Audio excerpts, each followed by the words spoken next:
রব্বুল আলামিন আজকের এই মাহফিলকে আপনার দরবারে কবুল আর বিএনপির ভাইস চেয়ারম্যান সাবেক মন্ত্রী ও বীর মুক্তিযোদ্ধা মরহুম আলহাজ আব্দুল আল নোমানের ইসালে সাওয়াবের উদ্দেশ্যে দোয়া ও ইফতার মাহফিল অনুষ্ঠিত হয়েছে।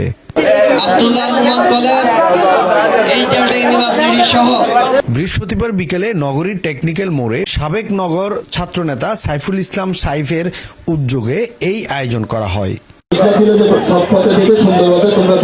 এতে ছাত্রনেতা মোহাম্মদ শাহিনের সভাপতিত্বে প্রধান অতিথি হিসেবে বক্তব্য রাখেন নগর স্বেচ্ছাসেবক দলের সাবেক সহ সভাপতি মুজিবুর রহমান মুজিব।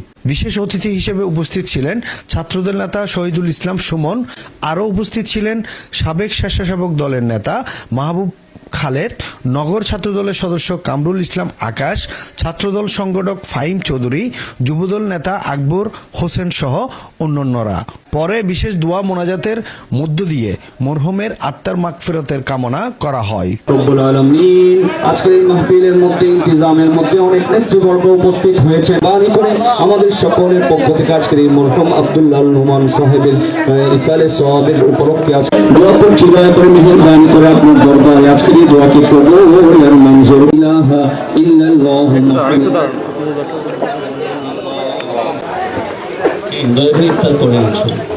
সাফায়েত হোসেন রহিম, সময়ের নিউজ, চট্টগ্রাম।